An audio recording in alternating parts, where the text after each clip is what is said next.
اللہ اکبر اللہ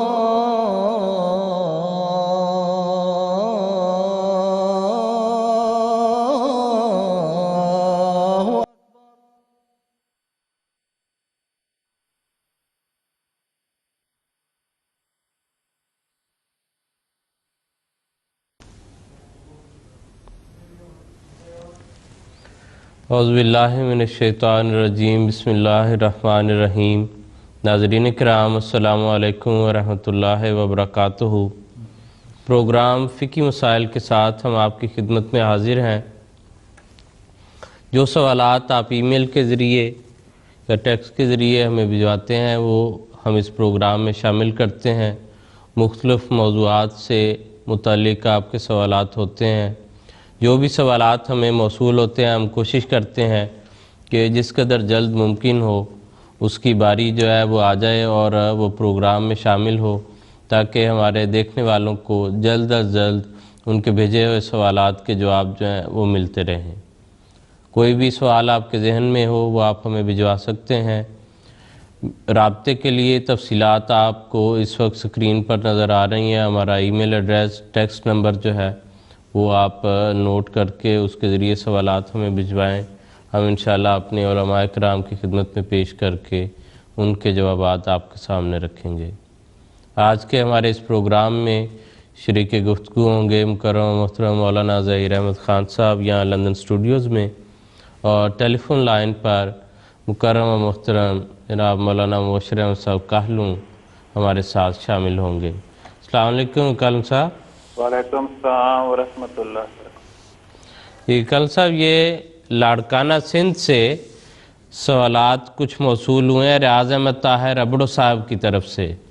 تو باری باری میں ان کے سوالات جو ہیں وہ آپ کے سامنے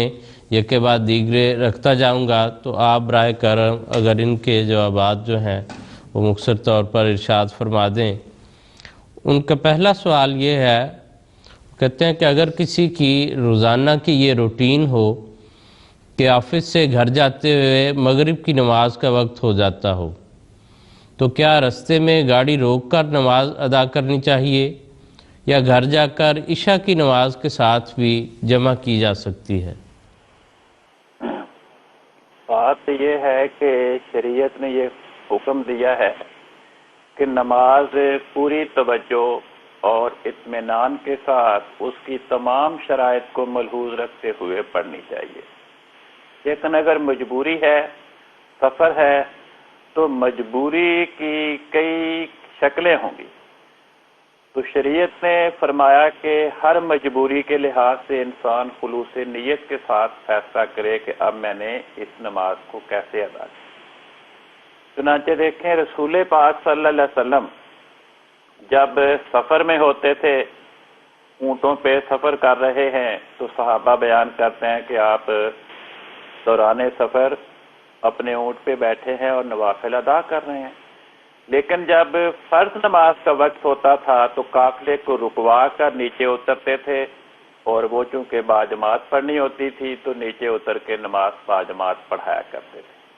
لیکن ایک سفر میں ایسا بھی ہوا کہ جب نماز کا وقت ہوا تو بارش شروع ہو گئی، نیچے کیچڑ ہو گیا، تو اس وقت رسول پاک صلی اللہ علیہ وسلم نے صحابہ کو اپنی اپنی سواریوں پر بیٹھے ہوئے ہی نماز باجماعت پڑھائی۔ تو قرآن کریم نے بھی اس بات کا ذکر فرمایا۔ اللہ تعالیٰ فرماتا ہے فَإِنْ خِفْتُمْ، اگر ایسی کیفیت ہو کہ تمہیں خطرہ ہو کہ اگر تم نے ٹھہر کر رک کر نماز پڑھی تو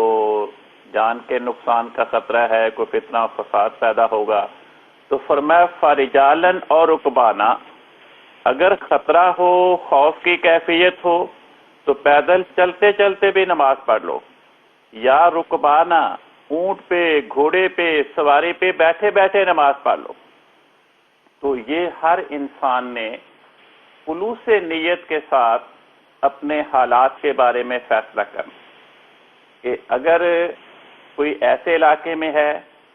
جہاں وہ رک کر نماز پڑھے اور اسے کوئی خطرہ نہیں، کوئی مجبوری نہیں، جیسے وہ کھانا کھانے کے لیے، چائے پینے کے لیے، خانہ پیشاب کے لیے رک سکتا ہے، مختلف سڑکوں پہ ایسے مقامات بنے ہوتے ہیں تو وہ رک کر نماز بھی پڑھ سکتا ہے. لیکن اگر کوئی ایسے علاقے میں ہے جہاں کسی احمدی کا رک کر کسی اور جگہ پہ نماز پڑھنا کسی نئے فتنے کو جنم دینے کا موجب بن سکتا ہے تو پھر وہ وہاں پہ نماز نہ پڑھے، اپنی سواری میں اپنی گاڑی میں ہی نماز پڑھ لے. اگر رستے میں کوئی جماعت کا نماز سینٹر آتا ہے، جماعت کی کوئی مسجد آتی ہے تو وہاں رک کے نماز پڑھ لے. لیکن اگر یہ ساری کیفیت تجھے میسر نہیں تو پھر وہ فَإِنْ خِفْتُمْ فَرِجَالًا اور رُكْبَانًا کی ہدایت کو مد نظر رکھتے ہوئے جو قرآن کریم نے بیان فرمائی، وہ اپنی سواری پہ اپنی گاڑی پہ ہی بیٹھے بیٹھے نماز ادا کر لے تو اس کی نماز کا فریضہ ادا ہو جائے گا. جی ٹھیک ہے. کل صاحب ان کا دوسرا سوال یہ ہے، وہ کہتے ہیں کہ عصر اور مغرب کی نماز سے پہلے نوافل پڑھے جا سکتے ہیں؟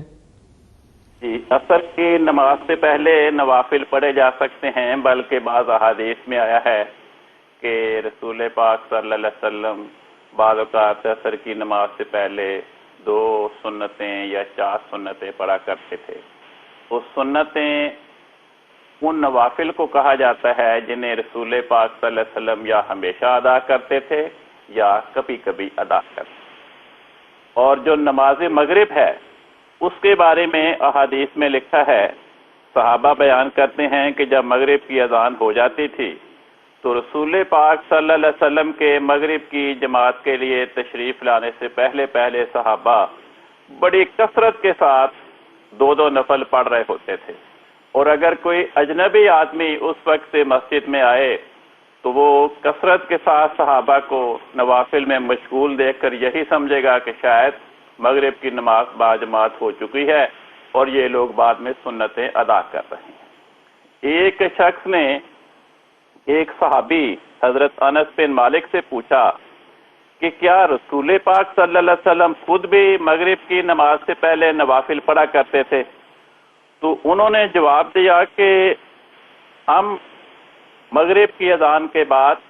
مغرب کی جماعت سے شروع ہونے سے پہلے نوافل پڑھ رہے ہوتے تھے. رسول پاک صلی اللہ علیہ وسلم ہمیں دیکھتے تھے مگر آپ نے نہ تو ہمیں مغرب کی نماز سے پہلے نوافل پڑھنے کا حکم دیا کبھی، نہ ہمیں کبھی نوافل پڑھتے دیکھ کر ہمیں نوافل پڑھنے سے منع فرمایا. حضور نے خود نوافل پڑھے یا نہیں پڑھے اس کے بارے میں صحابی خاموش ہیں، کیونکہ وہ تو گھر کا معاملہ ہے تو صحابہ کو گھر کے حالات کا پتہ نہیں. لیکن وہ اپنا یہ بیان کر رہے ہیں کہ ہم مغرب کی نماز سے پہلے مغرب کی اذان کے بعد نوافل پڑھتے تھے. رسول پاک صلی اللہ علیہ وسلم ہمیں نوافل ادا کرتے ہوئے دیکھتے تھے مگر آپ نے ہمیں کبھی منع نہیں فرمایا. جی ٹھیک ہے کرن صاحب، بہت شکریہ. اور یہ جو آپ نے ذکر فرمایا کہ مدینہ میں بعض دفعہ مغرب کی نماز سے پہلے صحابہ کو دیکھ کر یوں گمان ہوتا تھا کہ گویا نماز ہو چکی ہے اور یہ لوگ سنتیں ادا کر رہے ہیں. یہ نظارہ ہم نے ربوہ میں مسجد مبارک میں بھی دیکھا ہوا ہے، اور آپ کی بات کرنے سے یہاں لندن میں بیٹھے ہوئے مجھے وہ نظارہ جو ہے ایک دفعہ بڑی شدت سے پھر وہ یاد آیا ہے. اور کہ وہاں بھی یہ مسلسل وہ خلفاء کے وہاں موجودگی کی وجہ سے یہ کیفیت وہاں بھی ڈیولپ ہو چکی تھی. اور یہاں بھی اب ہم دیکھتے ہیں کہ مسجد فضل میں یہ نظارہ جو ہے وہ دیکھنے کو ملتا ہے کہ کثرت سے احباب جو ہیں وہ مغرب کی نماز سے پہلے خاص طور پر نوافل ادا کر رہے ہوتے ہیں. کل سے ان کا ریاض صاحب کا تیسرا سوال یہ ہے، یہ کہتے ہیں کہ جب نمازیں جمع کی جا رہی ہوں اس وقت نفل پڑھے جا سکتے ہیں؟ بات یہ ہے کہ احادیث میں لکھا ہے کہ جب رسول پاک صلی اللہ علیہ وسلم ظہر اور عصر کی نماز جمع کر کے ادا کرتے تھے یا مغرب اور عشاء کی نمازیں جمع کرتے تھے تو جو ظہر سے پہلے کی سنتیں ہیں جمع کی شکل میں آپ وہ بھی نہیں پڑھتے تھے، اور جو ظہر اور عصر کے درمیان کی سنتیں ہیں جمع کی شکل میں آپ وہ بھی نہیں پڑھتے تھے. اسی طرح جب مغرب اور عشاء کی نمازیں جمع کر کے ادا فرماتے تھے تو مغرب کے بعد کی سنتیں بھی نہیں پڑھتے تھے اور عشاء کے بعد کی سنتیں بھی نہیں پڑھتے تھے. جیسا کہ میں نے پہلے بھی ایک سوال کے جواب میں عرض کیا کہ سنت سے مراد وہ نوافل ہیں جنہیں رسول پاک صلی اللہ علیہ وسلم ادا فرمایا کرتے تھے. ان نوافل کی آگے دو قسمیں ہیں، یعنی جس طرح کہتے ہیں سنت موقدہ، سنت غیر موقدہ، وہ دونوں ہی دراصل نوافل ہیں. تو ایسے نوافل جو رسول پاک صلی اللہ علیہ وسلم باقاعدگی کے ساتھ ادا فرماتے تھے اور ان کے ادا کرنے کی تاکید فرماتے تھے صحابہ کو، ان نوافل کو سنت موقدہ کہا جاتا ہے. اور جو نوافل رسول پاک صلی اللہ علیہ وسلم کسی موقع پہ ادا فرماتے تھے لیکن کبھی کبھی ادا فرماتے تھے اور صحابہ کو اس کی ادائیگی کی شدت کے ساتھ تاکید بھی نہیں فرماتے تھے، ان نوافل کو سنت غیر موقدہ کہا جاتا ہے. تو احادیث میں یہ بیان ہے کہ جب رسول پاک صلی اللہ علیہ وسلم نمازیں جمع کر کے ادا فرماتے تھے تو پہلے کی سنتیں، درمیان کی سنتیں، بعد کی سنتیں ادا نہیں فرماتے تھے، یعنی نماز جمع کی شکل میں پھر نوافل ادا نہیں فرماتے. یہ ٹھیک ہے. کل سے اور وہ پوچھنا چاہتے ہیں کہ فجر، مغرب اور عشاء یعنی ایسی نمازیں جن میں قرات بالجہر ہوتی ہے، بلند آواز سے تلاوت کی جاتی ہے، اکیلے ہونے کی حالت میں وہ نمازیں بلند آواز سے پڑھی جا سکتی ہیں یا تہجد کی نماز بھی اگر اس میں شامل کر لی جائے؟ جی، اگر ایک انسان تنہا نماز پڑھ رہا ہے تو وہ اگر بلند آواز سے نماز پڑھنا چاہے تو پڑھ سکتا ہے، لیکن اس کی آواز اتنی بلند نہیں ہونی چاہیے کہ اس کے آس پاس اگر کوئی لوگ سو رہے ہیں تو ان کی نیند میں خلل واقع ہو، یا اگر اس کے پاس لوگ نماز سے مشغول ہیں یا تلاوت اور دعاؤں اور استغفار میں مشغول ہیں تو ان کی توجہ میں خلل پیدا ہو.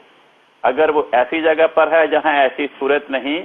تو وہ بلند آواز سے نماز کے الفاظ ادا کر سکتا ہے. یہی بات تہجد کی. تہجد کے بارے میں بھی حضرت رسول پاک صلی اللہ علیہ وسلم کے بارے میں آتا ہے کہ جب آپ رات کو نوافل ادا فرماتے تھے تہجد کے وقت تو آپ بعض اوقات بلند آواز سے تلاوت کرتے تھے، بعض اوقات دھیمی آواز سے تلاوت فرماتے تھے.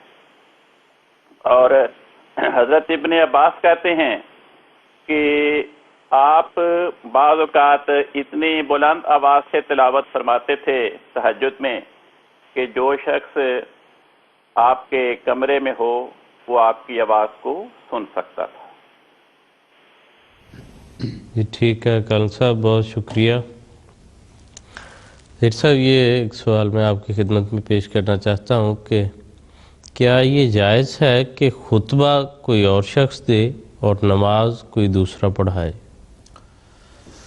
بات یہ ہے کہ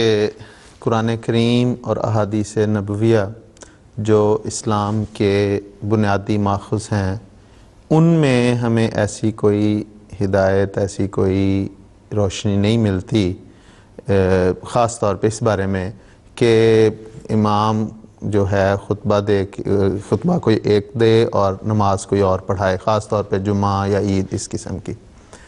جہاں تک فقہاء کا تعلق ہے تو انہوں نے اس بارے میں لکھا ہے کہ اگر کوئی مجبوری ہو، کوئی ایسی ضرورت پیش آ جائے کہ امام نے خطبہ دے دیا لیکن اس کے بعد وہ یا امام خطبہ دے اور وہ نماز نہیں پڑھا سکتا یا کھڑا نہیں ہو سکتا تو نماز کوئی اور پڑھا دے، ایسی انہوں نے سہولت مجبوراً اس کی انہوں نے اجازت دی ہے. جہاں تک جماعت احمدیہ کا تعلق ہے تو اس میں خلفاء، مجھے یاد ہے کہ یہ معاملہ ایک دو دفعہ مجلس افتاح میں بھی پیش ہوا. حضرت خلیفۃ مسیح ثالث رحمہ اللہ تعالیٰ کی زندگی میں بھی یہ معاملہ مجلس افتاح میں پیش ہوا اور سفارشات حضرت صاحب خدمت میں پیش ہوئیں اور ساری یہ تفصیلی بحث ہوئی. تو اس پہ حضرت صاحب نے فرمایا کہ یہ صرف خلیفہ وقت کے لیے اس کی اجازت ہے، وہ بھی اس کی ذمہ داریوں کے پیش نظر، کیونکہ اس کی ذمہ داری یہ ہے کہ وہ نصائح، تلقین، جو ضرورت جو اللہ تعالیٰ سے اسے روشنی ملتی ہے، اللہ تعالیٰ سے جو ہدایات اسے ملتی ہیں، ان کو اس نے اپنی متبعین تک پہنچانا ہوتا ہے۔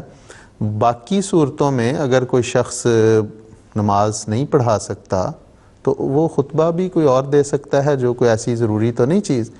تو صرف خلیفۃ المسیح کے لیے ایسی صورت ہے کہ وہ چونکہ اس کا کام ہے کہ تلقین و نصائح واعظ جو ہے،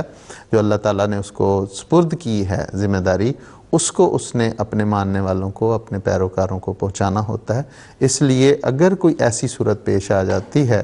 کہ وہ نماز نہیں پڑھا سکتے یا کھڑے نہیں ہو سکتے، تو وہ خطبہ دے دیں اور نماز ان کی جگہ کوئی اور پڑھائے، اور اس طرح ہوتا رہا ہے جماعت احمدیہ میں۔ اور اسی طرح ہمارے موجودہ امام حضرت خلیفۃ المسیح خامس سیدہ اللہ تعالیٰ بن نصر عزیز کی خدمت میں بھی ایک معاملہ پیش ہوا، وہ حضرت صاحب نے مجلس افتاء میں بھجوایا، اور حضرت صاحب کے ارشاد پر اس پہ تفصیلی بحث ہو کے وہ پرانا بھی معاملہ سارا حضرت صاحب خدمت میں پیش کیا گیا۔ تو اس میں حضرت صاحب نے یہی فیصلہ ارشاد فرمایا کہ یہی درست ہے کہ اگر کسی جگہ پہ کوئی ایسی صورت ہے تو وہ مثال کے طور پہ آپ اگر امام ہیں یا میں امام ہوں، تو میں نے نہیں اگر نماز پڑھا سکتا تو میں اپنی باتیں آپ کو بتا سکتا ہوں کہ آپ نماز پڑھا رہے ہیں تو خطبے میں بھی یہ باتیں بتا دیں، لیکن جو خلیفۃ المسیح ہے یہ صرف ان کے لیے ہے۔ تو یہ جو استثناء اگر ہے تو یہ صرف خلیفۃ المسیح کی ذات سے متعلق ہے، باقی یہ عام فتوے کے طور پر نہیں رائج۔ ہاں، اگر کسی کوئی مثلا امام الصلاۃ ہے کسی مسجد کا، کسی ملک کا، تو وہ اگر نہیں کسی وجہ سے نماز پڑھانے کے کوئی مجبوری ہے، کوئی بیمار ہیں، تو صرف وہ یہ سمجھیں کہ میں صرف تلقین کر دوں، تو نہیں، پھر وہ جو کسی دوسرے کو اس کے سپرد کر دیں، انہیں بتا دیں کہ یہ باتیں میں کرنا چاہتا ہوں۔ جی ٹھیک ہے، بہت شکریہ۔ عابد احمد صاحب کی طرف سے ہمیں یہ سوالات موصول ہوئے ہیں، ای میل کے ذریعے یہ سوالات آئے تھے۔ عابد صاحب نے اپنا شہر یا ملک کا نام نہیں لکھا، اگر نہیں چاہتے تو نہ بھی لکھیں، لیکن اگر ہمارے جو ناظرین ہیں وہ لکھ دیں جو سوالات بھجواتے ہیں، تو یہ ہمارے لیے دلچسپی کا باعث ہوتا ہے، ہمیں یہ پتہ چلتا رہتا ہے کہ دنیا کے کس کس حصے سے ہمیں سوالات موصول ہو رہے ہیں، لوگ وہاں پر پروگرام دیکھ رہے ہیں، اور ان جگہوں کی بھی نمائندگی جو ہے وہ ہو جاتی ہے، اور ذکر خیر جو ہے وہ بھی پروگرام میں آ جاتا ہے۔ دوبارہ کلسا ان کے یہ مختلف حصے ہیں سوالات کے، جو گو کہ الگ الگ ہیں لیکن سارے نماز سے متعلقہ ہی ہیں۔ پہلا ان کا سوال یہ ہے، وہ کہتے ہیں کہ وضو کے دوران جب پاؤں دھوتے ہیں تو کیا ہاتھ سے مل کر دھونے چاہیے یا صرف پانی ڈالنے سے بھی دھل جاتے ہیں پاؤں؟ اگر پاؤں مٹی میں اٹے ہوئے ہیں یا گارے سے لتھڑے ہوئے ہیں تو جب تک ہاتھوں سے مل کر پاؤں کو نہ دھویا جائے گا پاؤں صاف نہیں ہوں گے۔ محض پانی بہانے سے پاؤں پوری طرح صاف نہیں ہوں گے، اس لیے پھر ہاتھ سے مل کر پاؤں کو دھونا پڑے گا تاکہ جو سارا مٹی اور کوئی گندگی لگی ہوئی ہے وہ اچھی طرح سے پاؤں سے جدا ہو جائے۔ لیکن اگر پاؤں صاف ہیں تو پھر تو پانی ڈالنے سے اچھی طرح پاؤں پر وضو ہو جائے گا۔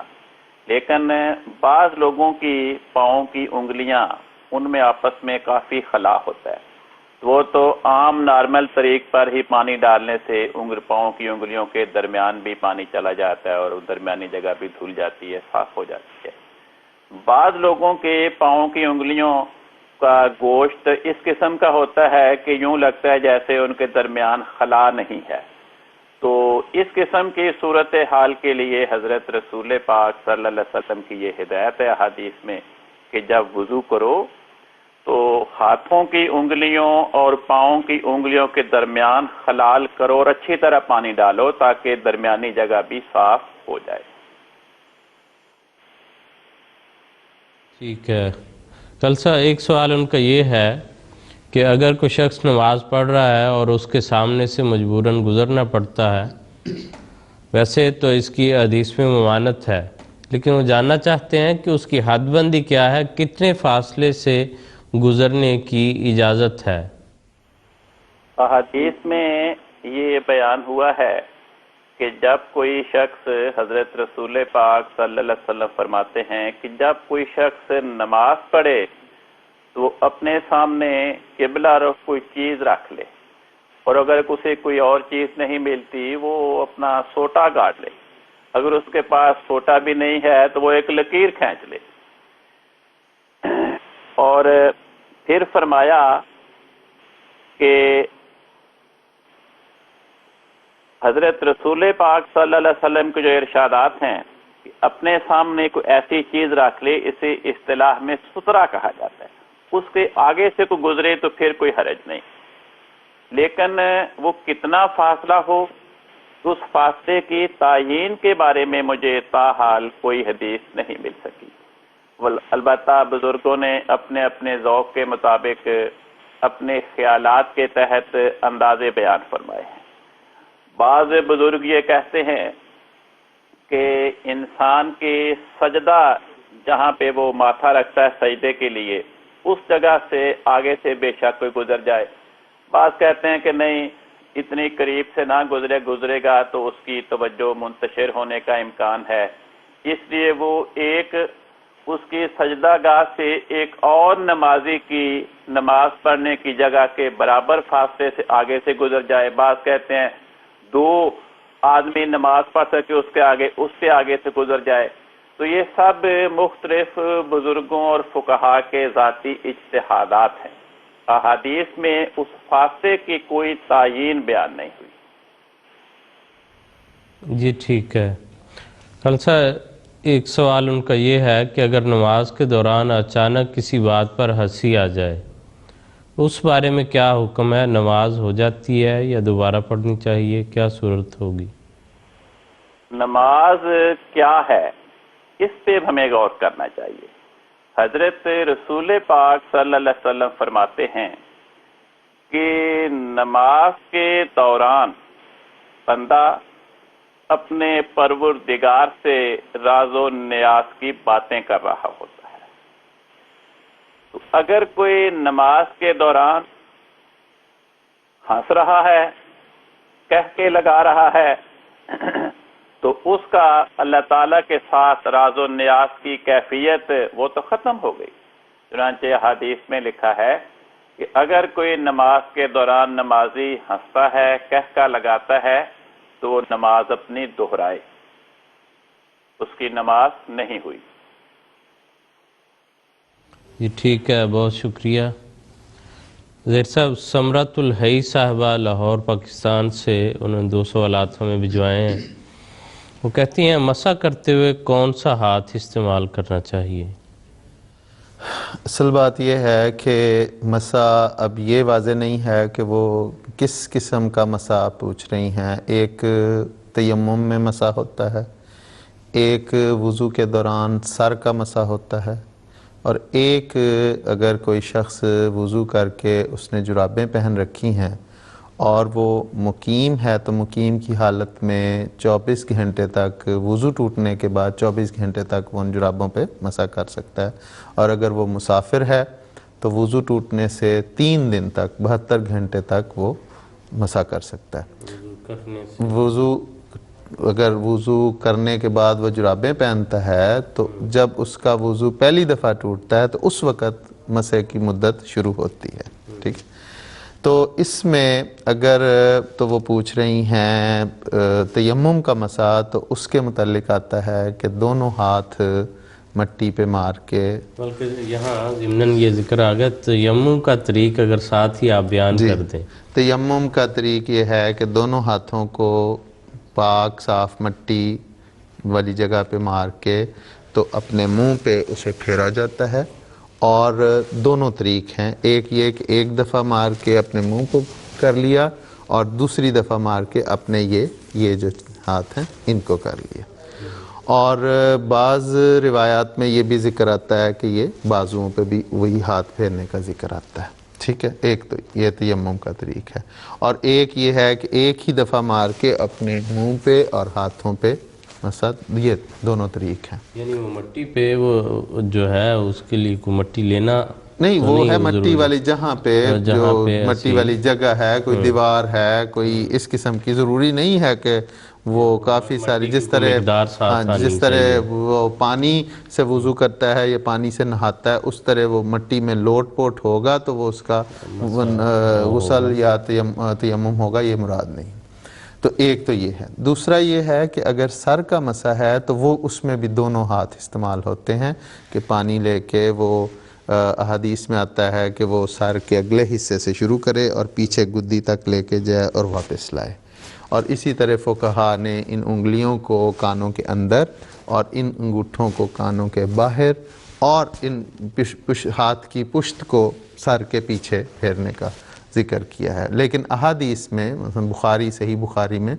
بڑی وضاحت کے ساتھ کہ ہاتھوں کو اگلی طرف سے شروع کر کے پیچھے تک اور پھر واپس لانے کا یہ مسح کا طریق احادیث میں بیان ہوا ہے۔ یہ تو ہو گئے جس میں دونوں ہاتھ استعمال ہوتے ہیں۔ اب رہ گیا پاؤں کا مسح، جو اگر اس نے جرابیں پہنی ہوئی ہیں تو اس میں احادیث میں حضور صلی اللہ علیہ وسلم کے مسح کرنے کا